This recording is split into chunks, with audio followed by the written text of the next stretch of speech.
রাতের শুরুতেই একটি আমল করুন। আপনার দারিদ্রতা দূর হয়ে যাবে। আপনাকে না খেয়ে রাত কাটাতে হবে না। আপনাকে না খেয়ে দিন কাটাতে হবে না। অর্থাৎ আল্লাহ পাক আপনার সমস্ত ধরনের অভাব অনটন দূর করে দিবে। আল্লাহর পক্ষ থেকে আপনার জন্য রিজিকের দ্বারা খুলে যাবে। বরকতের দরজা আল্লাহ পাক খুলে দিবেন ইনশাআল্লাহ। সম্মানিত ভাই এবং বোনেরা, এই গুরুত্বপূর্ণ আমলটি শিখার জন্য, জানার জন্য অবশ্যই ভিডিওটি শুরু থেকে শেষ পর্যন্ত দেখার অনুরোধ রইল। সম্মানিত ভাই এবং বোনেরা, এই কথাটি আমার নয়, এই কথাটি আল্লাহ রাসূল সাল্লাল্লাহু আলাইহি ওয়াসাল্লাম বলেছেন। এই আমলের কথা আল্লাহ রাসূল সাল্লাল্লাহু আলাইহি ওয়াসাল্লাম সাহাবীদেরকে শিখিয়েছেন।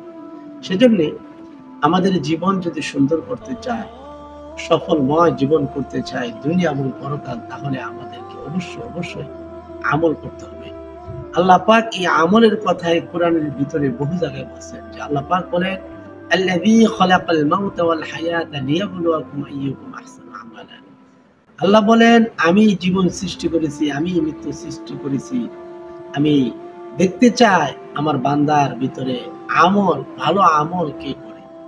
সেজন্য আমাদের এই দুনিয়াতে আসার পরে, আমরা দুনিয়াতে আছি, এখানে আমাদেরকে ভালো ভালো আমল করতে হবে, তাহলে দুনিয়ার জীবন সুন্দর হবে, পরকালীন জীবন সুন্দর হবে।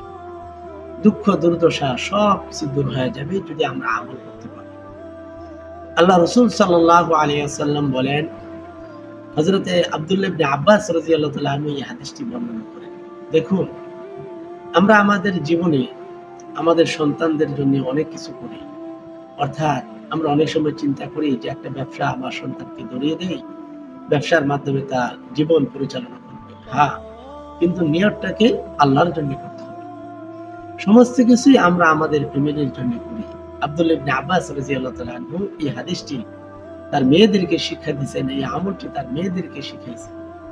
আল্লাহ রাসূল সাল্লাল্লাহু আলাইহি ওয়াসাল্লাম বলেন যে আমলটি করলে অনাহারে থাকা লাগবে না, আল্লাহ পাক রিজিকের ব্যবস্থা করবেন, আপনার অভাব অনটন দূর করে দিবেন। আমলটি হচ্ছে, আল্লাহ রাসূল সাল্লাল্লাহু আলাইহি ওয়াসাল্লাম বলেন, কোন আল্লাহর বান্দা যদি রাতের শুরুতে অর্থাৎ মাগরিবের নামাজ আদায় করার পরে সূরা ওয়াকিয়া তেলাওয়াত করে। সূরার নাম কি? সূরা ওয়াকিয়া। ইযা ওয়াকাতিল ওয়াকিয়া লাইসা লিওয়াকাতিহা কাযিবা। আল্লাহ রাসূল বলেন, এই সূরাটি যদি কেউ মাগরিবের নামাজ আদায় করার পরে তেলাওয়াত করে, আল্লাহ পাক তার রিজিকের ব্যবস্থা করবেন, তার খাবারের ব্যবস্থা করবেন, তার দুঃখ দুর্দশা দূর করে দিবেন, তার সমস্ত প্রয়োজনগুলি আল্লাহ পাক ধীরে ধীরে প্রয়োজনগুলি পূর্ণ করবেন। এই সূরার বরকতে তেলাওয়াত করার কারণে তাকে না খেয়ে থাকতে হবে না, আল্লাহ পাক তার রিজিকের ব্যবস্থা করবেন ইনশাআল্লাহ। সম্মানিত ভাই বোনেরা, হযরত আব্দুল্লাহ ইবনে আব্বাস রাদিয়াল্লাহু তাআলা আনহু তার কন্যাদেরকে এই সূরাটি শিখাইছেন এবং প্রত্যেক রাত্রিতে তেলাওয়াত করার জন্য তিনি আদেশ করেছেন। সম্মানিত ভাই বোনেরা, গুরুত্বপূর্ণ একটি আমল। আমরা ভালো থাকার জন্য, শান্তিতে থাকার জন্য, ফ্যামিলি নিয়ে একটু ভালোভাবে চলার জন্য আমরা দিনভর রাতভর কষ্ট করি। আল্লাহ রাসূল সাল্লাল্লাহু আলাইহি ওয়াসাল্লাম সাহাবীদেরকে যে আমলটি শিখাইছেন, এই আমলটি যদি আমরা করতে পারি, আল্লাহ পাক সর্ব ধরনের দুঃখ দুর্দশা অভাব অনটন দূর করে দিয়ে আল্লাহ পাক শান্তিময় জীবন দিবেন ইনশাআল্লাহ।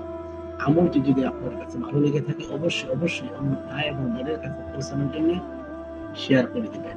ছোট্ট করে একটা লাইক করে দিবেন, কমেন্ট করে জানিয়ে দিবেন কি ধরনের আমলের কথা আপনি জানতে চান।